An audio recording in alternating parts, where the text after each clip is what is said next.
मनोविज्ञान का 5वां नंबर चैप्टर का जो क्वेश्चन है पहला, इसमें 2 पार्ट कर दिए हम लोग, पार्ट 1 और पार्ट ए और पार्ट बी।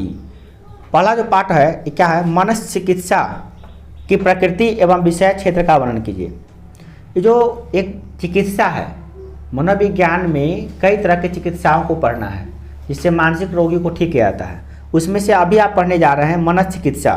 तो ये जो मनस चिकित्सा है ये क्या है, इसी के बारे में थोड़ा जानना है और इसका वर्णन करना है और इसके विषय क्षेत्र, कितना बड़ा इसका सब्जेक्ट है, कितना बड़ा इसका रेंज है, इसके बारे में भी आपको जानना है यहाँ पे। तो इसका आंसर क्या देखिए, मनस चिकित्सा सेवार्थी तथा चिकित्सा नहीं, यहाँ पे चिकित्सक होना चाहिए, चिकित्सक के बीच एक ऐच्छिक संबंध है।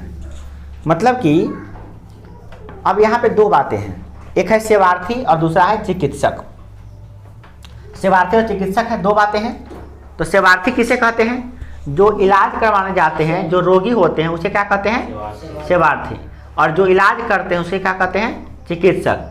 ठीक है, तो यह मनोचिकित्सा क्या है, जो इलाज करवाने गए हैं रोगी और जो मतलब कि रोगी यानी पेशेंट और डॉक्टर के बीच में क्या है,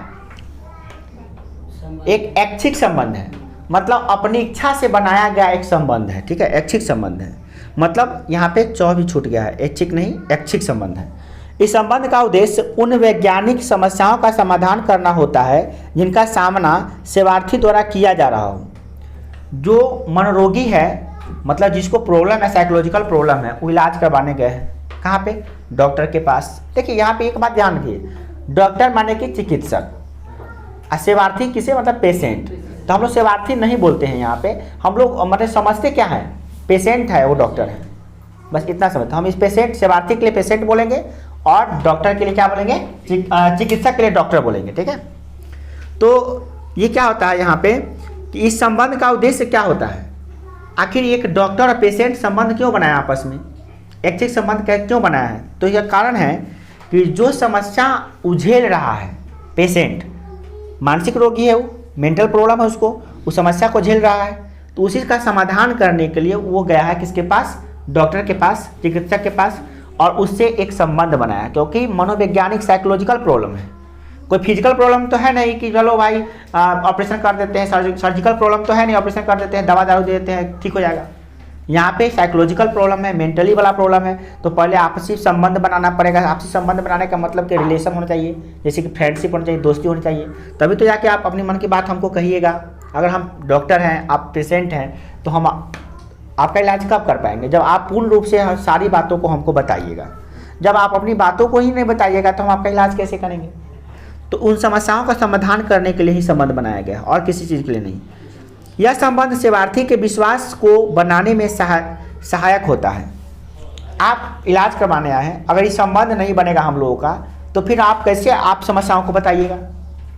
मतलब आप अपना समस्या हमको बताइए, आप अगर सेवार्थी हैं तो आप अपनी समस्याओं को हमको बताइएगा कब, जब हम लोगों का आपसी संबंध बनेगा, बॉन्ड बनेगा, दोस्ती होगी, तब तो बताइएगा। अब क्या होगा, अगर ये संबंध बन जाता है जिससे वो अपनी समस्याओं के बारे में मुक्त होकर चर्चा करता है, जब दोस्त बन जाइएगा तब तो दोस्ती के रूप से एकदम पूरा फ्री होकर आप अपनी समस्याओं को बताइएगा। नहीं तो जब तक आप हम लोगों का संबंध नहीं बना, कि अनजान आदमी को सब कुछ बता दीजिएगा आप, नहीं, आप अपने दोस्त को भी छुपा लेते हैं, बहुत कुछ नहीं बताते हैं। और अगर आपका दोस्त जिगरी हो जाता है तो आप हर बात को बताने लगते हैं। सावधान रहिएगा, ऐसे दोस्त बहुत बड़े दुश्मन भी बन सकते हैं, तो सब कुछ बता दिए उनको। इसलिए अब देखिए, तो यहाँ पे जो है तो ये संबंध बता देगा, संबंध बनाने से ही नहीं सब कुछ बताएगा। अब है मनोचिकित्सा का उद्देश्य दरनुकूल व्यवहारों को बदलना, व्यक्तिगत कष्ट की भावना को कम करना तथा रोगी को अपने पर्यावरण से बेहतर ढंग से अनुकूलन करने में मदद करना है। देखिए, तो 3 बातें यहाँ पे हैं। ये जो मनोचिकित्सा एक पद्धति हुआ, एक पद्धति नहीं, एक संबंध हुआ। मनोचिकित्सा क्या है, एक रिलेशन है, किसके बीच में, डॉक्टर और पेशेंट के बीच में। तो इससे क्या क्या चीज़ हो रहा है, तो ये सबसे पहले क्या कर रहा है कि दरनुकूल व्यवहारों को बदलना। जो आपके अंदर खराब, दुर्नुकूल मतलब जो खराब, दर नहीं दुर्नुकूल मतलब जो आपके अंदर दुर्गुण है उसको बदलना है सद्गुण में। ठीक है, दूसरी बात, जो आपके अंदर जो व्यक्तिगत कष्ट हो रहा है, जो आपके अंदर व्यक्तिगत पर्सनल जो कष्ट हो रहा है उसको दूर करना है और या उसको कम करना है, और रोगी को पर्यावरण से बेहतर ढंग से अनुकूलन करना है। मतलब जो जिस पर्यावरण में वो जी रहा है उसी पर्यावरण के अनुकूल उसको बढ़िया ढंग से संगठित करना है, सुशोजित करना है, व्यवस्थित करना है, अरेंज करना है। क्योंकि कोई आदमी को जब मेंटल प्रॉब्लम है तो स्वाभाविक है, ये सब प्रॉब्लम उसको होगा ही होगा, उसमें अवगुण आ जाएगा। दूसरा नंबर बात को अपना व्यक्तिगत कष्ट को महसूस भी नहीं करता, करता भी है तो उसको समझ नहीं पाता उसको। दूसरी नंबर बात के पर्यावरण को सीधे से नहीं समझ पाता है। तो इन तीनों चीज़ों को समझाने के लिए हमको क्या मनोचिकित्सा क्या है, बहुत ही आवश्यक है। मन चिकित्सा बहुत ही जरूरी है। अब क्या करा देखिए, अपर्याप्त, देखिए यहाँ पे क्या करा है, अपर्याप्त वैवाहिक व्यावसायिक सामाजिक समायोजन की वह आवश्यक होती है कि वह आवश्यकता होती है कि व्यक्ति के व्यक्तिगत पर्यावरण में परिवर्तन किए जाए। देखिए आदमी जब तक वैवाहिक मतलब क्या, एक परिवार में जाना, एक परिवार को नया अपना लेना, व्यवसायिक क्या तो कोई बिजनेस करने लगते हैं तो आपका माइंड बिजनेस में इन्वॉल्व हो जाता है, या तो आप शादी विवाह आता है तो आपका पारिवारिक मैटर में इन्वॉल्व हो जाता है, और सामाजिक समय तो समाज में जाइएगा तो सामाजिक चीज़ों में मुद्दों में इन्वॉल्व हो जाएगा। अपने माइंड को आप इन्वॉल्व रखिएगा किसी चीज़ में तो आप बुरी चीज़ों से बचे रहिएगा। आप अकेले रहिए ना, सुने हुए कहावत अकेला दिमाग शैतान का होता है। जब आप अकेले बैठते हैं तो आपका दिमाग किधर जा सकता है इसका कोई गारंटी नहीं है। बट आप किसी परिवार में रहते हैं तो पारिवारिक चीज़ों को सोच रहे हैं, अगर व्यवसाय में है तो व्यवसायिक बिजनेसमैन है तो व्यवसायिक चीज़ों को सोचिएगा, समाज में जाइएगा तो सामाजिक जो चीज़ें हैं मुद्दे हैं उन पर आप फोकस कीजिएगा तो आपका दिमाग उलझा रहेगा, तो आप स्वस्थ रहिएगा मानसिक रूप से, है ना। तो ये सब आवश्यक होता है, यही है। अब आप बात आती है कि मनोचिकित्सक उपागमों में कौन कौन से लक्षण पाए जाते हैं। मतलब क्या कि एक पेशेंट और डॉक्टर जो संबंध बनाते हैं आपस, उनमें कौन कौन से लक्षण होने चाहिए, कौन कौन से गुण होने चाहिए, कौन कौन से इसका प्रॉपर्टी होनी चाहिए, इसी के बारे में हम लोग पढ़ने जा रहे हैं। तो पहला पॉइंट इसका है, चिकित्सा के विभिन्न सिद्धांत के अंतर्निहित नियमों का व्यवस्थित या क्रमबद्ध अनुप्रयोग होता है। इसमें क्या होता है कि संबंध बनेगा ना तभी तो एक 1 बाय 1 करके सभी समस्याओं को सीरियली एक एक करके ख़त्म किया जाएगा। उसके अंदर जो दुर्गुण है, जो उसके अंदर मेंटली प्रॉब्लम आ रहा है, उसको 1 बाय 1 करके हटाया जाएगा। उसका जो प्रोसेस है, इसके बाद ये हटाओ, इसके बाद ये हटाओ, इसका अवगुण हटाओ, तो इसको हटाया जाएगा। दूसरा नंबर है, केवल वे व्यक्ति जिन्हें कुशल पर्यवेक्षण में व्यवहारिक प्रशिक्षण प्राप्त किया हो मन चिकित्सा कर सकता है। हर कोई एक अप्रशिक्षित व्यक्ति अनजाने में लाभ के बजाय हानि पहुंचा सकता है। जैसे कोई व्यक्ति करोड़पति बाप का बेटा है, कोई लड़का है जो करोड़पति बाप का बेटा है, उसका हर पासवर्ड बैंक का सबको पता है उसको, ठीक है। अब उसका मेंटली प्रॉब्लम हो चुका है कुछ चीज़ के लिए, ठीक है, वो गया है इलाज कराने, तो किसी अट्रेंड मतलब अप्रशिक्षित जो चिकित्सक उसके सामने डाल देंगे तो क्या करेगा, वो चोट्टा इलाज नहीं करेगा, वो क्या करेगा, उसका जितना पासवर्ड होगा बैंक का वो निकाल लेगा, उसको जाके पूरा बैंक से पैसा गायब कर देगा, तो उसका व्यक्तिगत लाभ उठा लिया। तो यह जो मनोचिकित्सा है ये सब नहीं कर सकता है, यह वही कर सकता है जो प्रशिक्षित हो, यानी कि ट्रेंड हो, पहले से उसको ट्रेनिंग दिया गया हो, उस लाइसेंशियल हो, मतलब उसका लाइसेंस गवर्नमेंट द्वारा अप्रूवल किया गया हो कि तुम एक साइकोलॉजिकल डॉक्टर हो, तुम इलाज करने जा सकते हो, उसी को ही कर सकता है, किसी को भी नहीं दे सकते हैं। अब कोई भी अपने पर्सनल रिकॉर्ड को किसी के सामने नहीं बक सकता है। अब कोई करोड़पति बाप का बेटा है तो किसी को थोड़ी नहीं देगा कि जाओ हमारे बेटा का इलाज कर दो, बोर्ड लगा दिया थोड़ी ना हो जाएगा। अप्रूवल है कि नहीं, पहले बैकग्राउंड चेक कराएगा कि डॉक्टर कैसा है, अप्रूवल है कि नहीं, डॉक्टर के सरकारी है कि नहीं है, सरकार के द्वारा नज़र में है कि नहीं, लाइसेंस है कि नहीं है, सब देखिए कि नहीं। ये बहुत बड़ी बात होती है इसमें। यहाँ पे चौथा पॉइंट है, गलती से यहाँ पे तीसरा पॉइंट लिख लीजिएगा। चिकित्सात्मक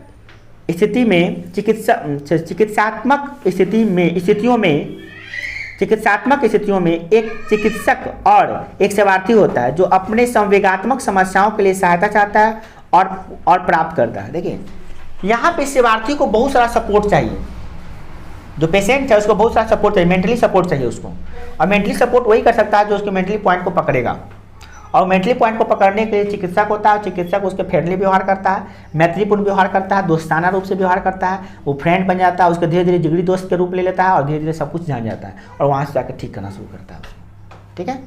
तो ये बहुत संवेगात्मक माने इमोशनल चीज़ों का भी माने उसमें ट्रांसफरेंस होता है। मान लीजिए उसको कोई बचपन में मम्मी जो उसको है ना प्यार नहीं करती थी, तो इमोशनली बात हुआ तो इमोशनली बात किसको बताएगा, वो अपने वो डॉक्टर को बताएगा इमोशनली बात को कि मेरी मम्मी ऐसे ऐसे हमको मारती थी, ऐसे करती थी, हमको प्यार नहीं करती थी, मेरे भाई को प्यार करती थी, ये वो है ना, बहन को प्यार करती थी, मैं काला था इसलिए मुझको प्यार नहीं करती थी। बहुत सारी बातों को इमोशनली बात को बताएगा वहाँ पर, है ना, ये सब बातें होती हैं।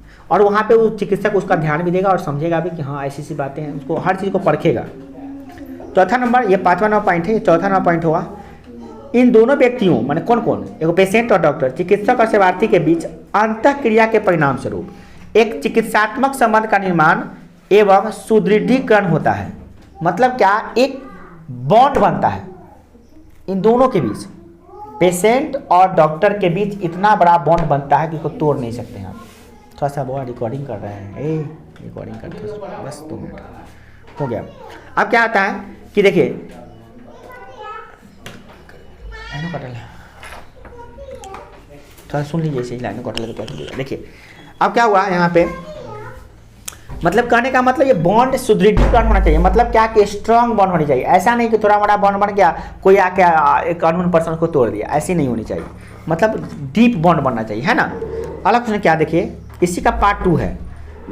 मनोचिकित्सा में मनोचिकित्सात्मक संबंध के महत्व को उजागर कीजिए। कौन कौन से महत्व होनी चाहिए इसमें, इसको संबंध को बताना है। मतलब एक पेशेंट और जो डॉक्टर है दोनों एक दूसरे के क्लोज आए हैं, संबंध बना है। ये संबंध कैसा है, ऐच्छिक है, दोनों की इच्छा से है। ऐसा नहीं जबरदस्ती बनाया गया है संबंध कि तू हमारा दोस्त बनवेगा, तो ऐसे भी दोस्त जबरदस्ती नहीं हो सकता, दोस्ती जबरदस्ती नहीं हो सकता है, इच्छा से ही होता है कि नहीं, और दोनों के मिलाप से ही होता है। तो यहाँ पे ये बात हो रही है कि 2 दोस्त बने हैं, एक पेशेंट और एक डॉक्टर, और दोनों के बीच में संबंध में क्या क्या इंपॉर्टेंस होनी चाहिए उसी को हम लोग जानने जा रहे हैं। देखिए इसमें क्या करा है, सेवार्थी एवं चिकित्सक के बीच एक विशेष संबंध को चिकित्सात्मक संबंध या चिकित्सात्मक मैत्री कहा जाता है। यह न तो एक क्षणिक परिचय होता है, न ही एक स्थायी एवं टिकाऊ संबंध होता है। देखिए ये जो सेवार्थी और चिकित्सक जो संबंध बनाया है, जिसे हम लोग चिकित्सात्मक मैत्री कहते हैं, दोस्ती कहते हैं, ये टेम्पोररी भी नहीं है कि आज बना कल भूल गए, ऐसा नहीं है। और परमानेंट भी नहीं है कि हमेशा के लिए रहेगा। दोनों चीज़ें, दोनों होनी चाहिए बात इसमें। इस चिकित्सात्मक मैत्री के 2 घटक होते हैं। पहला घटक यह है कि संबंध के संविदात्मक प्रकृति, जिनमें 2 इच्छुक व्यक्ति सेवार्थी एवं चिकित्सक एक ऐसी साझेदारी या भागीदारी में प्रवेश करते हैं जिसका उद्देश्य सेवार्थी की समस्याओं का निराकरण करने में उसकी मदद करना होता है। ये संबंध बना है, इसका कारण है कि जो सेवार्थी है उसकी जो समस्याएं हैं उसको कम करने के लिए बनाया गया है। ठीक है ना। ये मतलब कि संविदात्मक है, मतलब कि इसमें कॉन्ट्रैक्ट बेसिस है, ये हमेशा के लिए नहीं है, कॉन्ट्रैक्ट बेसिस है। जैसे कि ठीक हो जाएगा उसके बाद संबंध हम लोग तोड़ लेंगे, पेशेंट अपना करे या डॉक्टर अपना करे, फिर नया पेशेंट को लेंगे, नया पेशेंट का इलाज करेंगे। चाहे 6 साल हो जाए 6 महीना हो, उसका कोर्स होता है कि ठीक भाई हम इतना दिन में इलाज करेंगे, इतना रुपया लगेगा इसका, 2 करोड़ 4 करोड़ 5 करोड़ इतना रुपया हम ठीक करेंगे, तो अपना कोर्स फी लेता है पूरा। उसके बाद में वो जितना दिन में करे, वो टाइम बाउंडेशन नहीं होता है। वो डिपेंड करता है कि कितना जल्दी संबंध बन जाता है दोनों में। हो सकता है दोस्ती करने में सालों लग जाए, 2 साल लग जाए, कोई ठीक तो ही ना है। पेशेंट है, वो मेंटली है, मेंटली आदमी को दोस्ती बनाना कोई मामूली बात थोड़ी ना है। मेंटली वो दोस्ती बनाने के लिए मेंटल बनना पड़ेगा पहले आपको। एक पागल का दोस्त बनने के लिए आपको पागल बनना पड़ेगा ना। शराबी का दोस्त बनेगा कौन, शराबी बनेगा ना, बात समझ रहे कि नहीं। तो वही बात है, यहाँ पे आदमी वो पागल है और उसको मेंटल को भी इलाज करने के लिए पूरा मेंटल बनना पड़ेगा उसको। अब कोई कितना दिन में दोस्ती होगा कोई गारंटी भी नहीं है। हाँ एक बात है कि वो लोग दोस्ती कर सकता है क्योंकि ये प्रोफेशनल बंदे हैं, पर डॉक्टर प्रोफेशनल है तो वो तो दोस्ती करिए के छोड़ेंगे, ऐसे तो छोड़ेंगे नहीं, इलाज करिए के छोड़ेंगे। अब बात करते देखिए दूसरा घटक क्या है, चिकित्सा की सीमित अवधि। सीमित अवधि होती है कि भाई इतना दिन में हमको करना, टारगेट भी रखा जाता है डॉक्टर। असीमित अवधि नहीं रखता है कि अब मतलब असीमित रेंज नहीं होता है कि अब एक लाइफ में एक आदमी का इलाज हम कहे थे आपको कि बहुत दिन तक हो सकता है, मगर एक डॉक्टर सोचिए कि एक ही डॉक्टर पेशेंट का अगर इलाज करते रहेगा तो उसका ख्याति बढ़ेगा क्या, नहीं बढ़ेगा। उसको बहुत सारे पेशेंट का इलाज करना पड़ेगा। एक टीचर एक ही स्टूडेंट को पढ़ाएं और लाइफ में एक ही स्टूडेंट को पढ़ाए तो ख्याति हो सकता है नहीं बने, उसको बहुत सारे स्टूडेंट को पढ़ाना पड़ता है। आप जाइएगा फिर दूसरा बैच के विद्यार्थी आएंगे, इस तरह से होता है, उसी प्रकार से होता है। यह मैत्री तब तक चलती है जब तक सेवार्थी अपनी समस्याओं का सामना करने में समर्थ न हो जाए। जब तक समर्थ नहीं हो जाए तब तक छोड़ेंगे नहीं। आप कैपेबल हो जाइएगा कि हम समस्याओं से लड़ सकते हैं तब छोड़ दिया जाएगा, दोस्ती टूट जाएगा। तथा अपने जीवन का नियंत्रण अपने हाथों में ले ले। जो हम पागलपन का दौरा आता है, जो पागलपन की एक्टिविटी करते हैं उसको त्याग कर एक अपना हाथों में जीवन, जैसे एक नॉर्मल आदमी अपना जीवन का अपने हाथ में रखता है, कब जाना है, कब उठना है, कब खाना है, कब पीना है, कब सोना है, आपको पता है, मतलब आपका जीवन आपके हाथों में है। मगर एक मेंटल आदमी को ये सब हाथ में नहीं होता है ना, कब खोना है, कब खाना है, कब जगना है, क्या बोलना है, कहाँ बोलना है, किसको पीटना है, कोई पता नहीं होता उसको, समझे कि नहीं। तो उसको जब कंट्रोल हो जाएगा ना, उसके जीवन को अपने हाथों में को नियंत्रित कर देगा, तब ये संबंध तोड़ेगा। इस संबंध का कोई एक अनूठी विशेषता क्या है कि यह एक विश्वास तथा भरोसे पर संबंध आधारित संबंध है। विश्वास करना पड़ेगा, पेशेंट के जो गार्जियन हैं उनको डॉक्टर पर विश्वास करना पड़ेगा, और पेशेंट को तो विश्वास करने के लिए दिमाग ही नहीं है, मगर उसको भी विश्वास पागलपन में ही करना पड़ेगा। उच्च स्तरीय विश्वास सेवार्थी को चिकित्सक के सामने अपना बोझ हल्का करने तथा उसके सामने अपने मनोवैज्ञानिक व्यक्तिगत समस्याओं को विश्वस्त रूप से बताने में समर्थ बनाता है। देखिए, जब यह बॉन्ड अच्छा होता है, गहरा होता है, तो वो विश्वसनीय रूप से किसी चीज़ को बता पाता है डॉक्टर को। जब तक विश्वास किसी पे नहीं होगा, जब तक वो विश्वस्त नहीं होगा, तब विश्वसनीय रूप से कोई बता सकता है। विश्वसनीय रूप से जब आप किसी पर ट्रस्ट नहीं करते हैं, तो क्या आप सीक्रेट बातों को बता सकते हैं? नहीं बता सकते हैं। तो वही ट्रस्ट पैदा करता है, और विश्वस्त रूप से, विश्वस्त माने क्या होता है? विश्वसनीय रूप से वो अपनी चीज़ को, समस्याओं को, व्यक्तिगत समस्याओं को, पर्सनल समस्याओं को बताता है। वो आदमी के अंदर कुछ पर्सनल समस्याएं होती हैं जिसको आदमी शेयर नहीं करता है। जैसे आप अगर टेंशन में अभी हैं, तो आज का टेंशन का 2 कारण हो सकता है। एक आपका फिजिकल प्रॉब्लम हो सकता है, एक मेंटल प्रॉब्लम हो सकता है। मेंटल प्रॉब्लम मतलब व्यक्तिगत प्रॉब्लम हो सकता है कि मान लिया कि आपको कोई संबंध विच्छेद हो गया, कोई संबंध टूट गया हो, या आपको कोई प्रताड़ित कर दिया हो, या कोई आपको इंसल्ट कर दिया हो, इस टाइप का हो सकता है ना। बीमारी, रोग हो सकता है, पर्सनल चीज़ है, आप किसी को बताते भी नहीं हो उस पर्सनल बीमारी को, है ना। तो उसका पता लगाने के लिए भाई बॉन्ड गहरा होनी चाहिए, है ना। चिकित्सा सेवार्थी के प्रति अपनी स्वीकृति, तदनुभूति, सच्चाई, गर्मजोशी दिखाकर तथा इससे बढ़ावा दिखाता है, चाहे इसके प्रति अशिष्ट व्यवहार क्यों न करे, या पूर्व में की गई गलत बातें को क्यों नहीं बताएं। देखिए, कोई अशिष्ट व्यवहार, पागल है कोई, जो ही नहीं कि हमेशा शिष्ट व्यवहार करेगा आपके साथ। पागल का इलाज करेगा, पागल डॉक्टर सोचेगा कि डॉक्टर जो है ना, पेशेंट आया, आपको एक थप्पड़ मार दिया, तो इलाज कर पाएगा क्या? अरे जानिए कि पागल है, तो आपको एक थप्पड़ मार दिया तो क्या हो गया? हाँ, आप इलाज करने आए, डॉक्टर है, डॉक्टर सोचता है कि भाई ये हमारा अशिष्ट व्यवहार भी कर सकता है, हमको गाली भी दे सकता है, मार भी सकता है, थप्पड़ से हमारा चेहरा पेशाब भी कर सकता है, कोई ठीक नहीं, पागल है कोई ठीक है। आप डॉक्टर का नहीं, हमारा चेहरा पर थूक दिया, हम नहीं इसका इलाज करेंगे, तो होगा? आप पागलों के डॉक्टर है, समझ नहीं बात। तो पागलपन का डॉक्टर है तो भाई उतना तो आपको अशिष्ट व्यवहार वहाँ पे वो सहना ही पड़ेगा। एक महत्वपूर्ण इंपॉर्टेंस होनी चाहिए कि आप अच्छा इलाज नहीं कर रहे हैं, महापागल, ये सब मेंटली प्रॉब्लम है, तो इसका इलाज कर रहे हैं, तो अशिष्ट का डाल लीजिए आप। गाली बात सुनने का लाइसेंस भी जाता है उसको, है ना। तो कुछ भी कर सकता है, वो समझता है कि पागल है, इसको तो कुछ पता ही नहीं है, तो क्या गाली देगा हमको। क्या मान लीजिए कि डॉक्टर के मुँह पर टॉयलेट कर दिया वो, तो जान उसको तो नहीं किया, उसको पागल है, मेंटल, उसको क्या पता है कि कहाँ पे करना है। तो कुछ वही बात है, अशिष्ट व्यवहार करे, कोई फर्क नहीं पड़ता है, या कोई गलत बातें भी अगर किया जाता है उसको भी बताई जाती है वहाँ पे, ठीक है। यहाँ पे एक बात आप लास्ट पॉइंट में लिखेंगे क्या, कि चिकित्सक को सेवार्थी का विश्वास और भरोसे पर किसी प्रकार की कभी भी अनुचित लाभ नहीं उठाना चाहिए। प्रोफेशनल चिकित्सक वही है जो अपने पेशेंट का लाभ नहीं उठाता, पर्सनल लाभ नहीं उठाता है।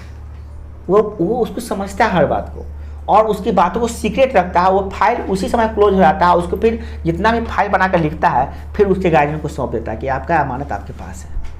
अगर एक साइकोलॉजिकल डॉक्टर चाहे तो उसका व्यक्तिगत लाभ भी उठा सकता है, क्योंकि मान लिए उसको वो व्यक्तिगत है, मतलब कि उसको पूरा क्लोज लिखता है कि जब पेशेंट इलाज कर जाता है डॉक्टर के पास, तो वो पूरा अपने अंडर ले लेता है।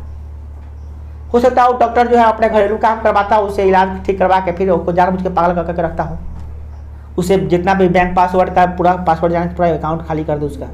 व्यक्तिगत लाभ, क्या किडनी निकाल के कहे कि किडनी खराब हो गया इसका, कुछ भी करे उसका व्यक्तिगत, कुछ भी कर सकता है। उसका आंतरिक शोषण कर सकता है, शारीरिक शोषण कर सकता है, उसकी इज्जत, अगर लड़की है तो इज्जत आबरू पे हाथ डाल सकता है, कुछ भी कर सकता है उसके साथ।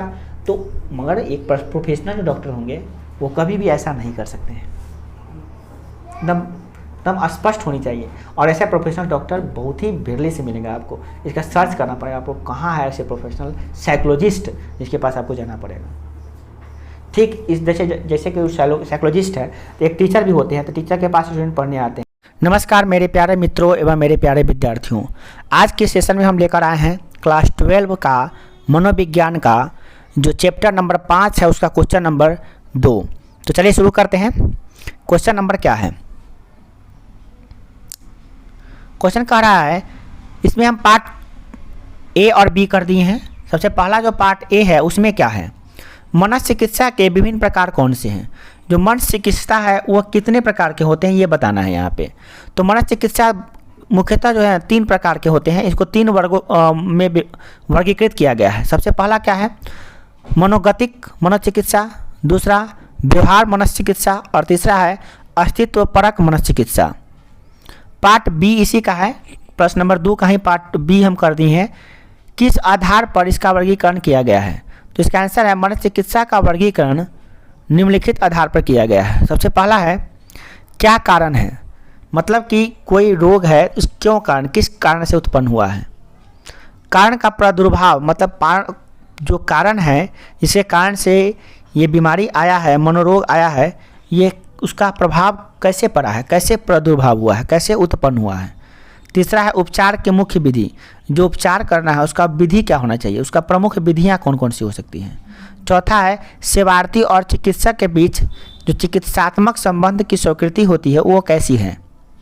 मतलब जो सेवार्थी है, मतलब जो पेशेंट है, और जो चिकित्सक है, जो डॉक्टर है, उसके बीच में कैसा मतलब कि स्वीकृति है, कैसा मतलब कि किस चीज़ को आदान प्रदान करने की सहमति मिली है। पाँचवा है सेवार्थियों के मुख्य लाभ क्या है, सेवार्थियों को कौन कौन सा लाभ मिल रहा है। और छठा है उपचार की अवधि, मतलब कितना दिन तक उपचार चलेगा। इन्हीं सब आधार पे हम लोग उसका वर्गीकरण करते हैं। चलिए क्वेश्चन नंबर 3 देखते हैं। एक चिकित्सक सेवार्थी से अपने सभी विचार यहाँ तक कि प्रारंभिक बाल्यावस्था के अनुभवों को बताने को कहता है। इसमें उपयोग की गई तकनीक और चिकित्सा के प्रकार का वर्णन कीजिए।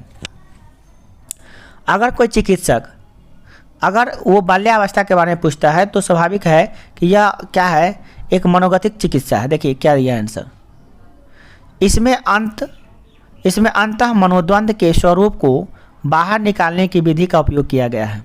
क्योंकि अंतः मनोद्वंद क्या होता है, हमारे जो अंदर द्वंद्व है, जो हमारे मन में जो झगड़ा चल रहा है उसे कहते हैं अंतः मनोद्वंद। उसको जो बाहर निकालना है, उस बाहर निकालने की जो विधि का उपयोग इसमें किया गया है। तो यह चिकित्सा कैसा है, तो मनोगतिक चिकित्सा है। चूँकि मनोगतिक चिकित्सा उपागम अंतःद्वंद मनोवैज्ञानिक विकारों का मुख्य कारण समझता है।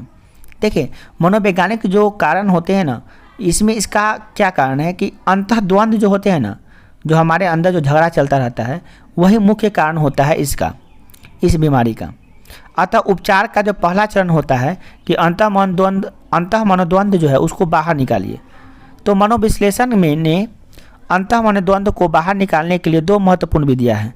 देखिए 2 तरह की विधियाँ कौन कौन है। देखिए तो पहला है मुक्त साहचर्य विधि और दूसरा है स्वप्न व्याख्या विधि।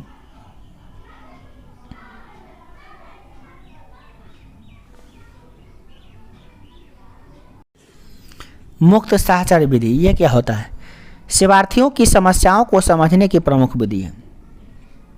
कोई सेवार्थी है, उसके अंदर क्या समस्या है उसको समझने का सबसे अच्छा विधि होता है यह।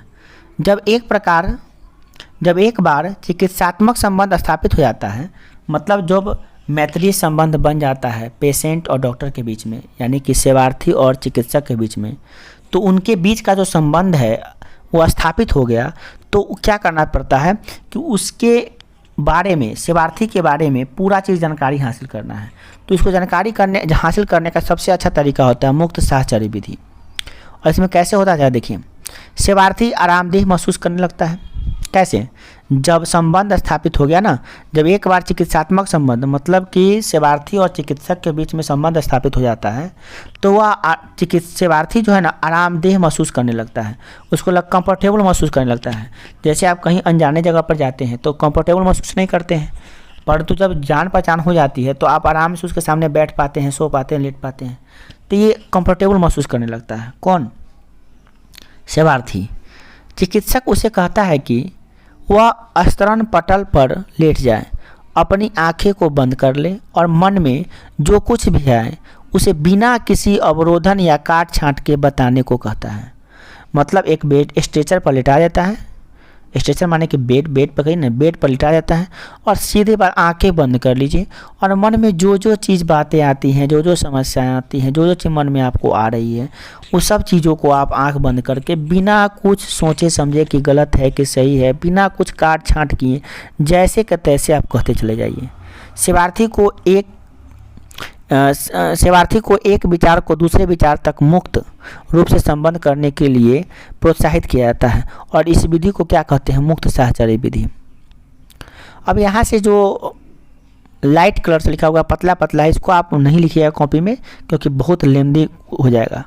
देखिए इसको समझ लीजिए। मगर जब सेवार्थी एक आरामदायक और विश्वसनीय वातावरण में मन में जो कुछ आए बोलता है, तब नियंत्रक पराहम तथा सतर्क अहं को प्रसुप्तवा अवस्था में रखा जाता है। चूँकि चिकित्सक बीच में हस्तक्षेप नहीं करता है, इसलिए विचार का मुक्त प्रवाह होता है। अचेतन मन की इच्छाएं और द्वंद्व जो अहंग द्वारा दमित की जा रही हो, वे सचेतन मन में प्रकट होने लगती हैं। देखिए कोई भी आदमी को अगर बोल रहा है, फ्री होके एकदम फ्री माइंड से बोल रहा है, एकदम उसको लिटा दिया गया, मन में जो आता है सब बोल रहा है, तो उसको आराम से जो अंदर की जो भावनाएं हैं बिना कुछ ईगो लिए, कोई ईगो नहीं होगा, वो मन में जो आएगा वो बोलते जा रहा है।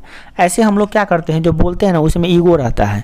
हम लोग देखते हैं कि सामने वाला कैसा व्यक्ति उसी के अनुसार बोलते हैं। हम लोग जो भी बात करने बैठते हैं ना तो उसमें सामने वाला को भी इंक्लूड कर लेते हैं। सामने वाला के कैसा माहौल है, कैसा सिचुएशन, उस सिचुएशन के आधार पर हम लोग अपनी भाषा, अपने गंतव्य, अपने विचार, अपने बात को बदल लेते हैं। परंतु यहाँ पे क्या है कि बिना बदले हुए, मतलब अहंकार जो है, अहं की भावना, उसको ख़त्म किए हुए सीधे जो मन में आता है ना वो सबको बोला जा रहा है। ठीक है। सेवार्थी का यह मुक्त बिना काट छांट वाला शाब्दिक वृत्तांत सेवार्थी के अचेतन मन की एक खिड़की है। और जब ये बिना रोके टोके जो मन में आता है बोल देता है, तो इसमें जब बोल देता है ना तो उसको एक खिड़की मिल जाता है। किसको? डॉक्टर को। और वह उसके अंदर घुस जाता है मन में, मतलब मन में उसको प्रवेश कर जाता है, यानी मन की बातों को पकड़ लेता है और तब उसका सही ढंग से इलाज चल पाता है। दूसरा है स्वप्न व्याख्या विधि। देखिए कोई भी इंसान जो जीता है वो हकीकत में भी जीता है और सपने में भी जीता है। आप अपने जीवन में अगर 100 वर्ष का आपका जीवन है तो 50 या 60 वर्ष तो सो के बिता देते हैं, 40 वर्ष जग के बिताइएगा। तो ज़्यादा तो जीवन है आपका तो सो के बिता है। तो सोया हुआ जो जीवन है, क्या उसमें जीवन दुनिया नहीं होती है? तो उसका एक अलग दुनिया होता है, उनके बारे में जानना। क्योंकि आपका जो व्यवहार है वो दोनों चीज़ का मिला हुआ रूप है। जो आप स्वप्न देखते हैं उसका, और जो आप जीवन में प्रत्यक्ष में जीते हैं, दिन में जीते हैं उसका। तो देखिए क्या लिखा हुआ यहाँ सुन। इस तकनीकी के साथ ही सेवार्थी को निद्रा में जगाने पर अपने सपनों को लिख लेने को कहा जाता है। नींद से जगता है और सपने में जो आ रहा है उसको लिख लिया जाता है। मनोविश्लेषण इन सपनों को अचेतन मन की में उपस्थित अतृप्त इच्छाओं के प्रतीक के रूप में देखता है। मतलब हमारे मन में जो इच्छाएं होती है अतृप्त, जो जिसकी तृप्ति नहीं हो पाती है, उसको हम लोग सपने में देखते हैं। तो सपने में जो अतृप्त इच्छाएं हैं उनको हम लोग क्या करते, उसको नोट कर लेता है। स्वप्न की प्रतिमाएं प्रतीक जो अनंत अंतः मानसिक शक्तियों का संकेत होती है, स्वप्न प्रतीक का उपयोग करते हैं क्योंकि वे अप्रत्यक्ष रूप से अभिव्यक्त होते हैं।